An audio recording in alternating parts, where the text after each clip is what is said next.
Hello, everyone. Welcome back to another episode of Talking Tudors. I'm your host, Natalie Grueninger. Thank you so much for joining me. Before we dive into today's episode, I'd just like to share a quick message. If you're interested in learning more about the life of Catherine of Aragon, then do check out the online course I'm running next year called 365 Days with Catherine of Aragon. Over 12 months in 2026, participants will come together and contribute to a supportive and inspiring online community of individuals who'll share in a unique learning experience, one that will ultimately deepen their understanding of the life and the times of Catherine of Aragon. Together, we'll explore many aspects of Catherine's life, from her origins and upbringing in Spain to her legacy and afterlife. I will guide participants every step of the way, but I'll also be joined by a stellar list of 28 contributors, including the renowned historian and broadcaster Dr. Elizabeth Norton, who'll deliver the keynote address. Head to my website on thetudortrail.com for further details, or click on the link below if you're watching this on YouTube. There you'll find a full list of session presenters and testimonials from current participants. I do hope you'll consider joining me on this unique learning experience. I'd also like to acknowledge and thank the generous listeners who continue to support Talking Tudors on Patreon, and extend a heartfelt thank you to everyone who's taken the time to rate and review the show. As an independent podcaster, this means a lot to me. If you love the podcast, if you never miss an episode of Talking Tudors, please consider joining the Patreon community. Visit patreon.com/talkingtudors for more information. Once you sign up, you'll have access to exclusive posts, additional monthly live talks, a member-only book club, patron-only monthly giveaways, to name just a few of the rewards. You can also support the podcast and share your love of Tudor history with the world by buying Talking Tudors merchandise. Check out all the products at talkingtudors.threadless.com. Now, on to today's episode. I'm delighted to welcome Heather R. Darsie back to the show to talk about Catherine of Aragon's origins and her early years. Heather is an independent researcher specializing in early modern history. She describes herself as a Tudor-adjacent historian, focusing on the Holy Roman Empire and England in the 16th century. She's the author of 4 non-fiction books: Anna, Duchess of Cleves, The King's Beloved Sister, Children of the House of Cleves, Anna and Her Siblings, Stuart Spouses, a compendium of consorts from James I of Scotland to Queen Anne of Great Britain, and Catherine of Aragon, Spanish Princess, I Am Not as Simple as I May Seem. She self-published the novella Diary of a Plague Doctor's Wife. Her primary career is as an attorney. Heather lives in Illinois with her husband, wonderful stepchildren, and 3 raucous parrots. Let's dive straight into our conversation. Welcome back to Talking Tudors, Heather. How are you? Doing well. How are you? I'm good, thank you. It's nice to have you back on the show. We only just chatted recently, so what Yes. a treat. So we're going to be talking about your latest biography, very exciting, on Catherine of Aragon. Of course, there's so much that we could chat about, and we just won't have the time to cover her whole life in this episode. So I thought it might be really great to look at her origins and her early life. So basically her period in Spain and her family, because I do think that's sometimes a little bit overlooked, especially in English biographies and history books about Catherine. So welcome, hello, and tell us about your new book. Well, I wanted to start with the founding of her family's dynasty, because I feel like when we read books about Henry VIII, we start sometimes with the Wars of the Roses, because that's really how where Henry VII comes in. And of course, he marries Elizabeth of York, and that's how the Tudor Rose comes about, which we really see with Henry VIII. So I thought to myself, well, I've never really heard much about Catherine of Aragon's family. Where did the Trastamara dynasty come from? Because we hear about the Plantagenets too when we think about Henry VIII, or just English history, or even if you want to go back to the French, the Capetian dynasty. So I didn't know anything about them, and I figured maybe people might like to hear about that. So I start way back in the 14th century with the founding of Catherine of Aragon's family in Castile and Leon, and they do wind up being in Aragon as well.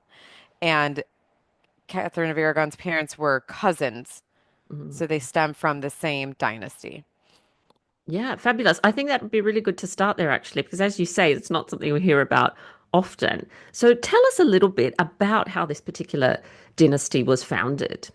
It is very dramatic. So if we think that the Wars of the Roses and the back and forth and the different conquests happening in 15th century England are exciting, they have nothing on the Spanish on the Iberian Peninsula.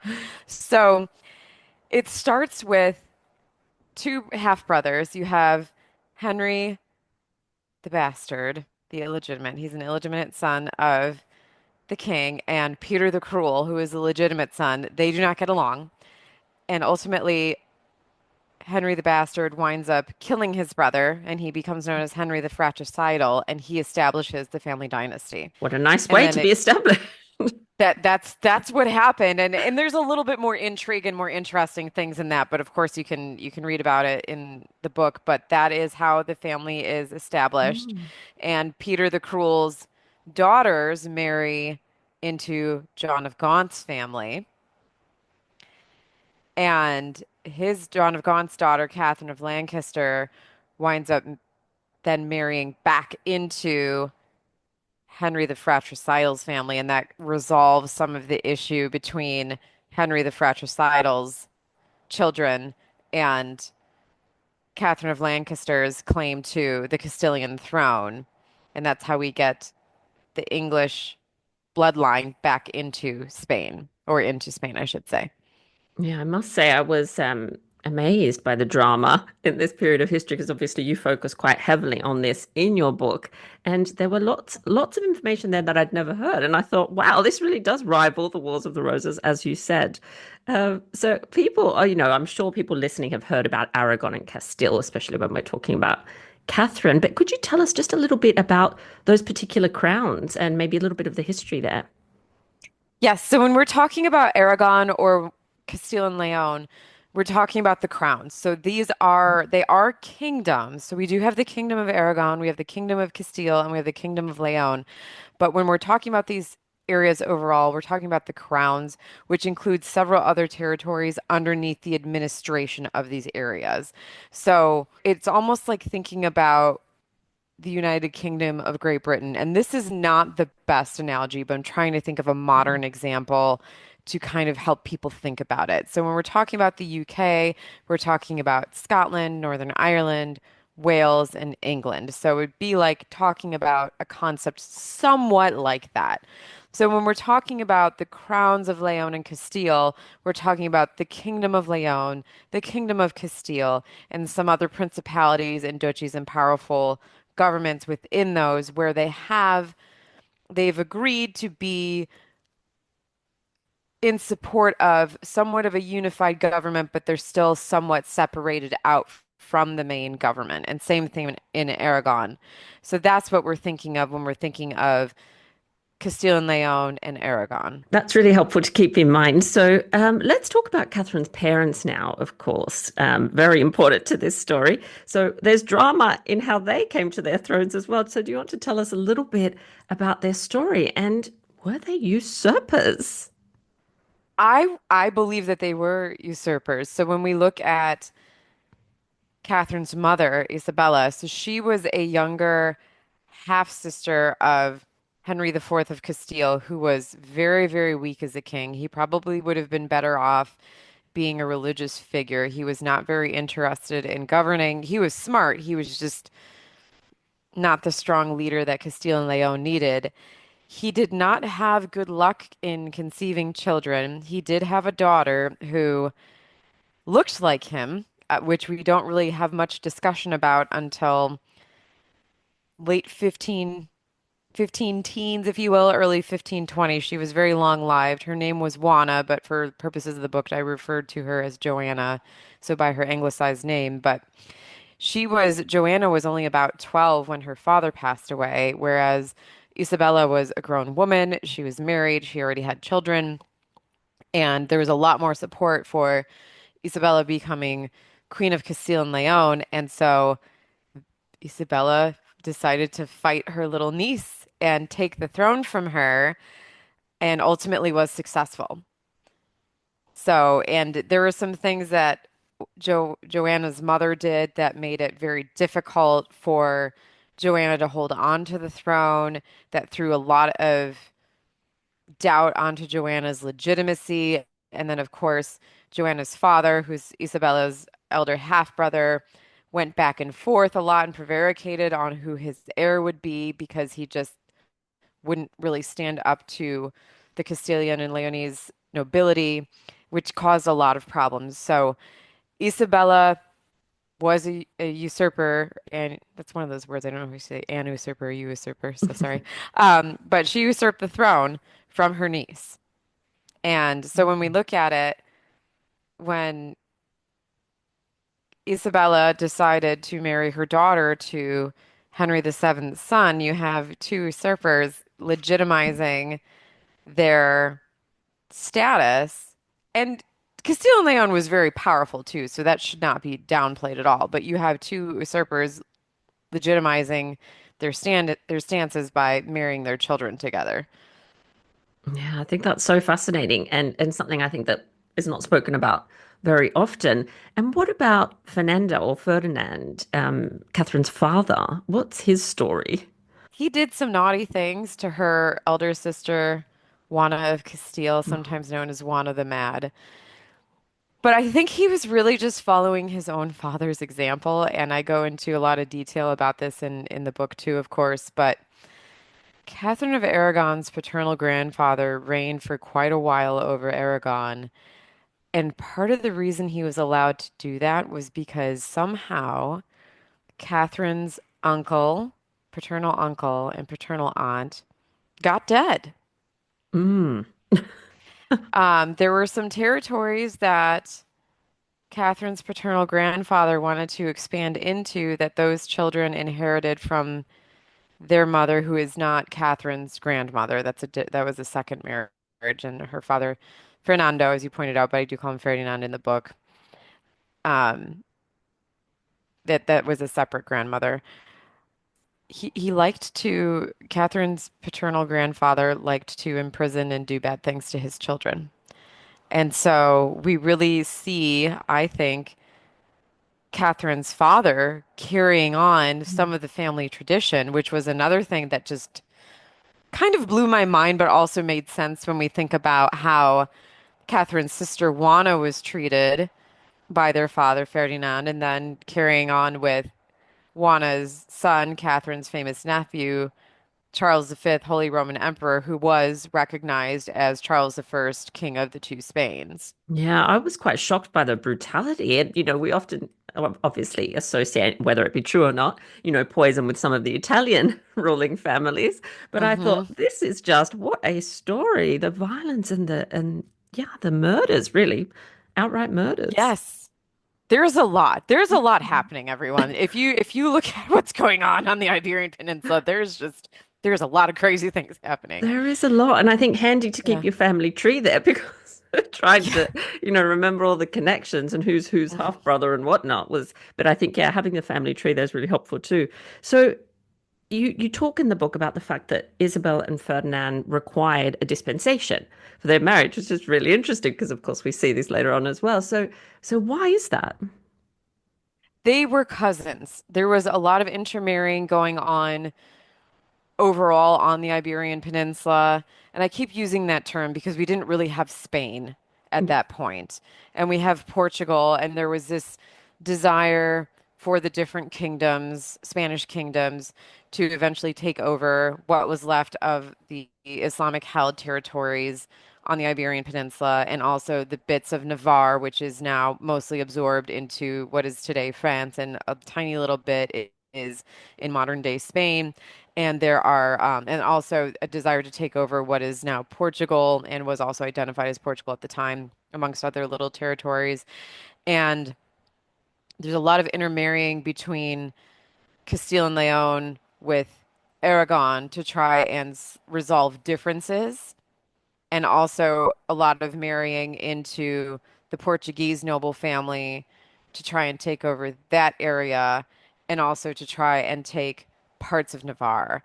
And so Isabella and Ferdinand are cousins. Yeah, that's really interesting. And so you also mentioned the fact that they're also very good at using propaganda to shore up their rule. And of course, we see the Tudors doing exactly the same thing when they come to the throne as well. So tell us a little bit about how they make use of propaganda. It was distributing ideas that Joanna, the niece of Isabella, was not, in fact, her father's daughter. And that was the way that they did that was they went back and they obliterated information from the chronicles that they had access to, and they started adding extremely derogatory comments, which I'm not going to repeat on the podcast, but you can read about them in the books, but just about sexuality of the father. And so Catherine of Aragon, or excuse me, Isabella of Castile and Leon's half brother, also about the true activities of Joanna's mother, but with some embellishment. And then they made up stories about how when Joanna was born, there were people who came and chiseled Joanna's nose to make it look like her father's nose. Wild, right? Gosh. So that was some of what they did. And then at one point, when there was a city that was destroyed or severely bombarded or hurt by the war, Isabella went in as kind of a almost like a savior type figure to take care of the people and greet the people and never forgot about the people, et cetera, et cetera. So doing those types of things, distributing pamphlets if they could, just to reinforce this idea that Isabella should be there. She was a person who was there for the people. And then whenever they had access to the paperwork, because it was kind of an on again, off again thing for several years during the Civil War, taking the records and writing into them what was necessary to keep Isabella on the throne. Yeah, I suppose a bit shocked by how ruthless they were. And thinking a little bit later about Catherine as queen, she obviously had a very strong streak herself that sometimes is Yes. underplayed, I think, but now thinking about her family, you can kind of see where that's coming from. So Catherine, of course, isn't born until December 1485. So tell us a little bit about what's happening there. Are her parents, they're both on the throne? What is the sort of political situation at that time? They are trying to kick out the last bit of Islamic Nasrid Spain. They're trying to take over that last little bit there. They are still trying to, I think as a couple, they're still trying to figure out how to administer Spain as best as possible. So Aragon is a very small area, very, very small area in the east. Ferdinand is trying to figure out how he's going to hold on to these areas in Sicily that his father has taken. Isabella has control over most of what we think of as being Spain at this point. There might have been some marital struggles because while Isabella had five living children once we have Catherine of Aragon being born, Ferdinand had more than that. Right. Yeah. He had quite a few more, and they were acknowledged and they were known about, and perhaps that's why Catherine herself was able to, or had a role model with how you deal with that sort of Mhm. thing, because she knew her mother had gone through it. How much of it she was aware of, we don't really know, but that was something that Catherine might have known about.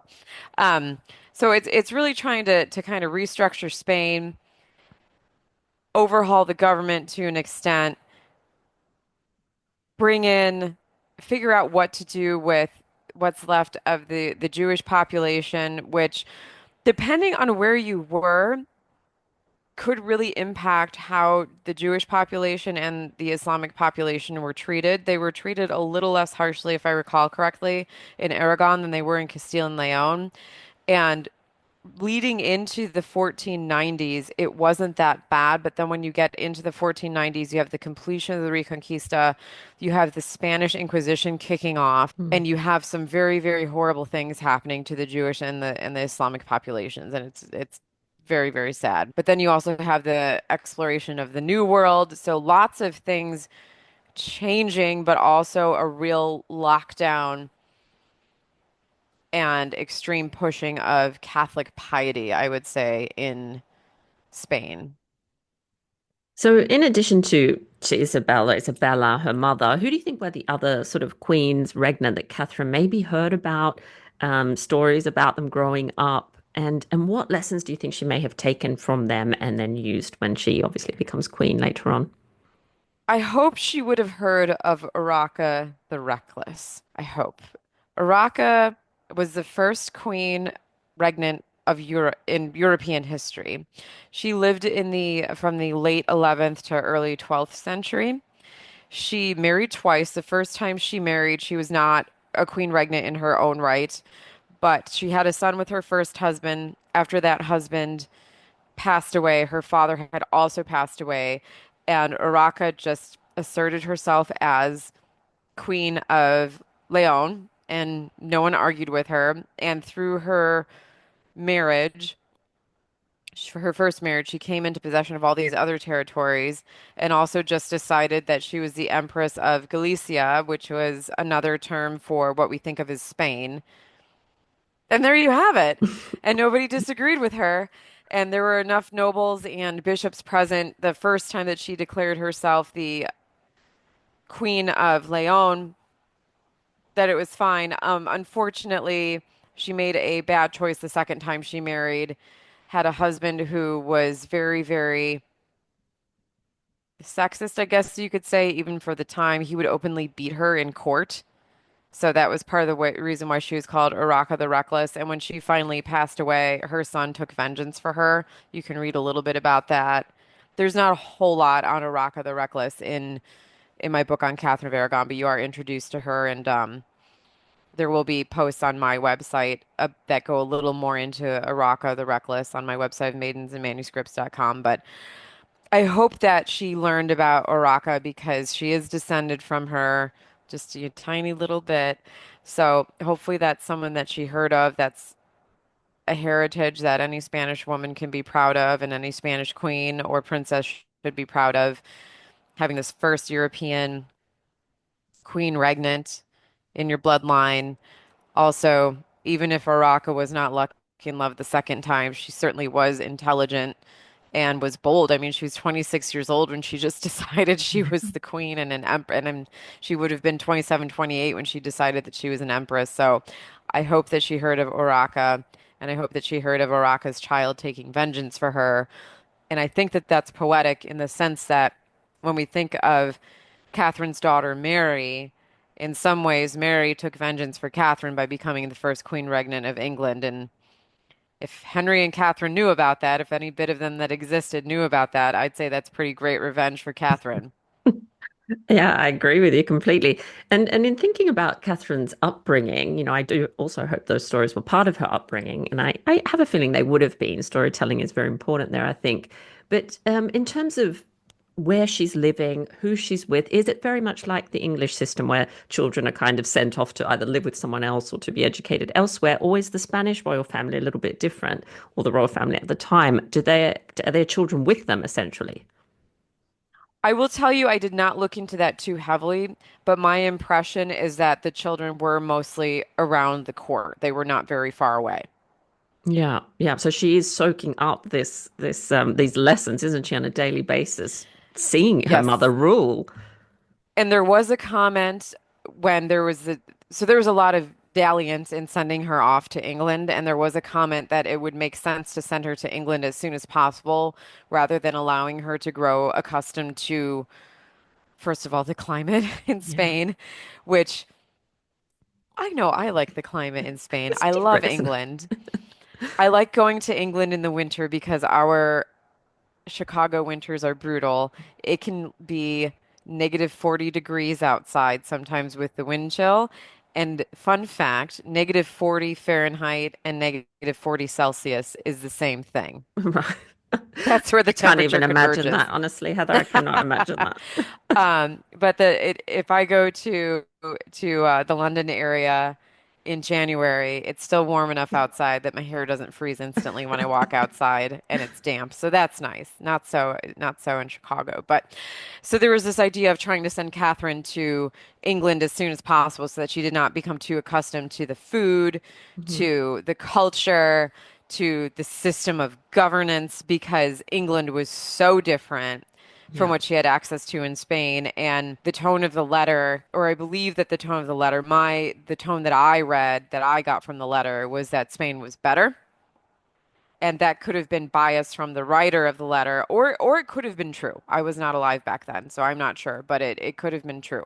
So there was absolutely an idea that let's get her over there as soon as possible so that she doesn't get too ingrained in Spanishness. She might miss it too much. Yeah, and you can't deny the contrast. I think, I've had the pleasure of visiting, the Alhambra Palace, for example, where Catherine spent Mm. time, and then visiting Ludlow Castle, sorry, for example, where, of course, she spent time with Arthur. And I think that's when it hit me how homesick she must have been, thinking of this young woman so far from home, knowing she's probably never going to see her family again. And then those environmental changes, I think, are quite extreme, as you've already noted. So I think it's quite powerful when you do, if you get the chance to ever visit some of those locations in Spain, that it really does give you an insight that it's difficult to gain through just reading, just as a side note. But I do want to talk about those very protracted marriage negotiations between England and Spain as well. Can you tell us a little bit about them and why it took so long? Some of it was to do with their ages. They were very, very young. And some of it was to do with negotiating the terms for the marriage contract. So, what exactly are we going to do with what became the infamous dowry? Ah, And yes. unfortunately, there was a term that, with hindsight being 2020, could have been negotiated quite a bit better. And that wound up becoming a thorn in Catherine's side after Prince Arthur passed away.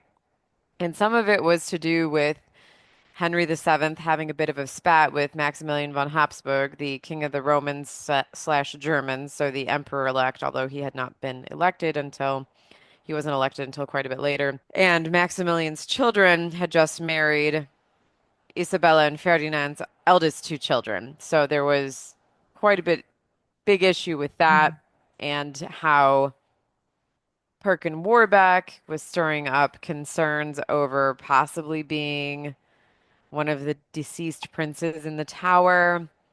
So that had to be sorted before Henry would agree to letting Catherine marry Arthur and be sent into England. And then after that, there were issues with the weather. Mhm. Ferdinand, who really did not see, he never saw a war he didn't want to engage in. So at one point, he didn't want to let Catherine go without him saying goodbye to her.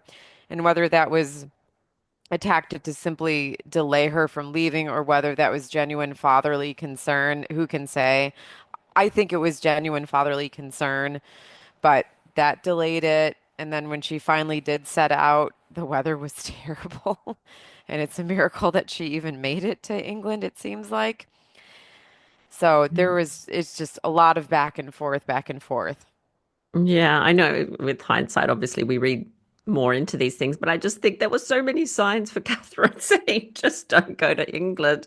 There's an interesting story. I don't know if you came across it, that when she's at Santiago de Compostela, one of the last stops before she sort of heads off, that there's a sort of accident that happens in the church as well.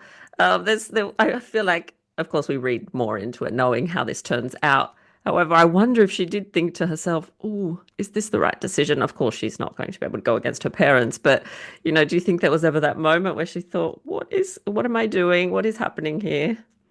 She probably had a lot of those. I mean, after Arthur passed away and then again, 20 years later, she Yeah. probably had some moments. So And it must have been difficult, I think, for her mother to obviously say goodbye to her. I know that in your book you outline the events, and there is so much grief and so much death happening at around this time, and you go through those points. But Isabel has lost a lot in terms of family members, and yeah. so it must have been really hard to say goodbye to her youngest daughter. I would assume that that was a common sorrow for any mother. I Mm, mean, one thing that frustrates me, and I think as a society we're getting better about assuming this, is I feel like for a long time it was assumed that parents didn't feel sorrow when they lost a child.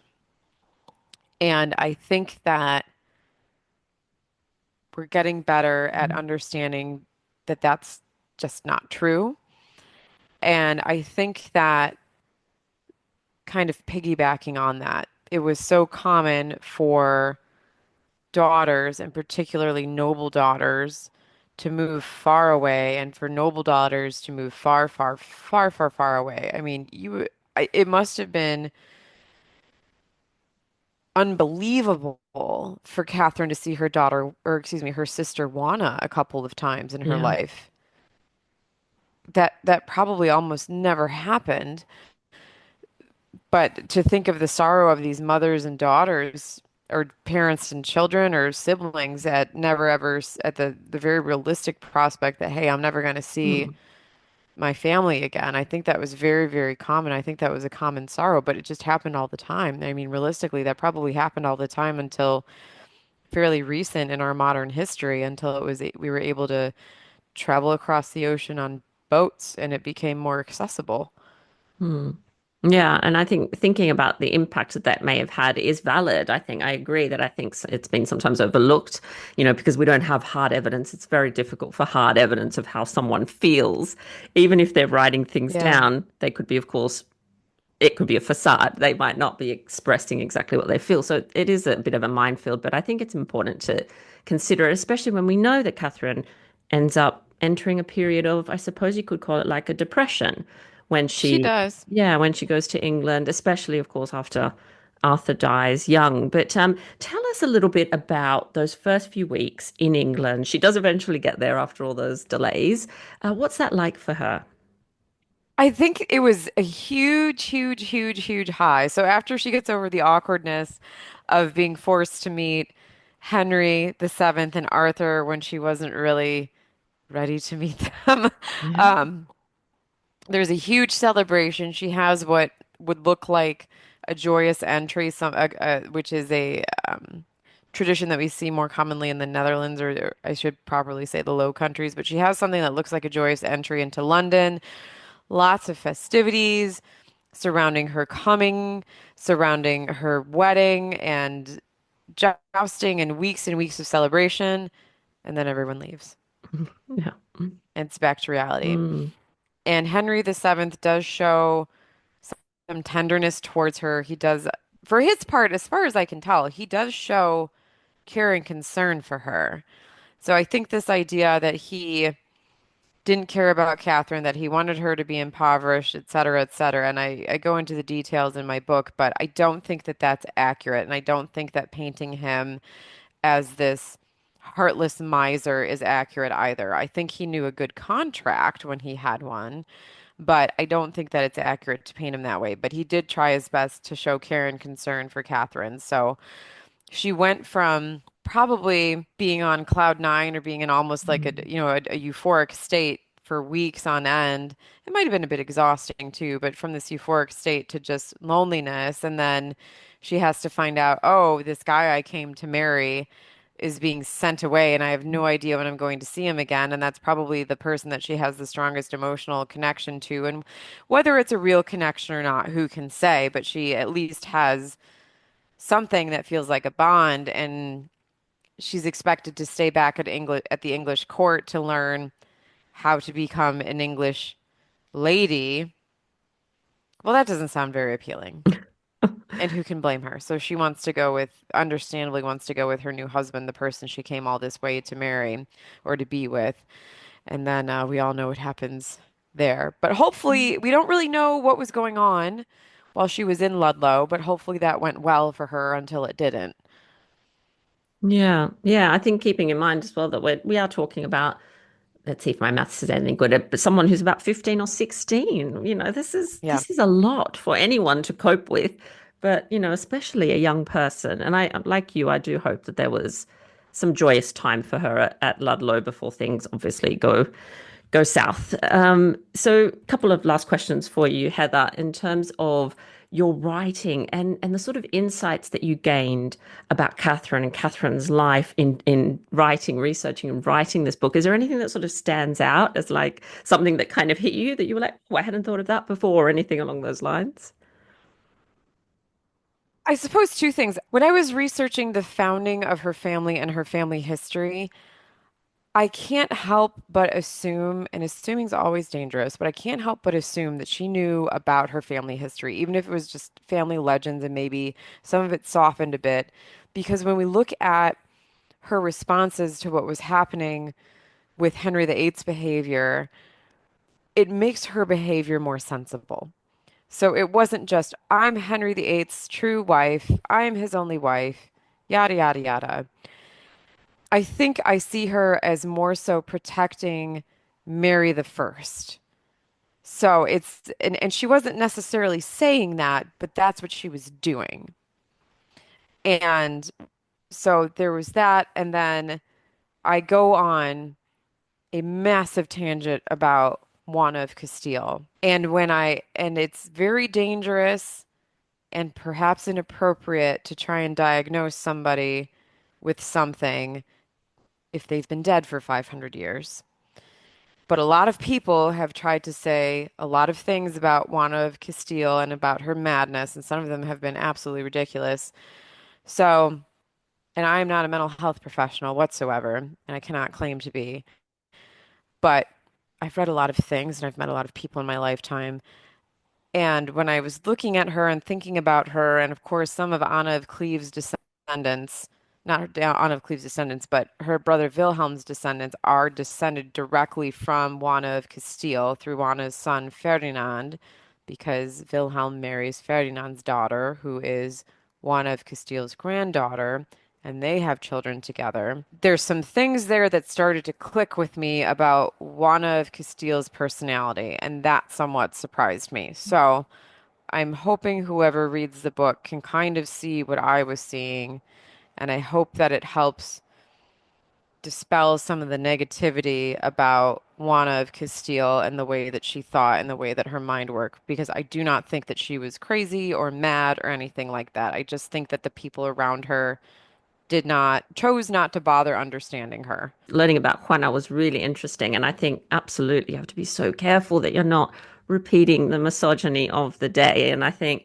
sometimes we do it inadvertently, but to be careful the language that we use when we're describing these women and to always remember that we're getting their story mainly, largely, not all the time, but through the lens of a man. So just, Hmm. a couple Me of thoughts too. to keep in mind. Now, I was going to ask you, what is something that you hope your readers take from this? But you kind of almost answered it there in that last part. But is there anything you want to add to that? In general, I hope whenever people read any of my books that they help fill in the story of the people I'm writing about because I try to look at the people from the culture from which they came and not the one that they entered into. Wonderful. And the very last thing that I ask on this podcast is for a takeaway. Now, this might be a Tudor takeaway, or it could be something more related to the Iberian Peninsula that we were talking about, but something to for our listeners to go off and check out after the episode. Do you have a takeaway for us? I think this is going to be kind of a goofy one. We like goofy. Read The Consolation of Philosophy by Boethius. That's my tutor That's takeaway. your takeaway. It was a Okay. popular book during Catherine of Aragon's lifetime. It Yeah. is mentioned during the pageant, and I quote it in the book. Love it. And I don't think we've had that one in, nearing 300 episodes. So great job, Heather. Wonderful for coming Okay. up with that one. Okay. And you did mention your website before, but do you want to just remind us where people can find out more about you? Yes, it is maidensandmanuscripts.com. And if you're trying to get a hold of me, that's the best way. Otherwise, I'm on all of the social media, and I actually just joined Substack today. Oh, wonderful. I have to go So, find you there. okay, I don't know how to use it yet, but I've heard it's very user friendly, so I might try and poke around on there a bit too. Fabulous. Oh, yes, I know. I'm on there too, but I'm just kind of an observer for now. I'm not doing very much Okay. at the moment.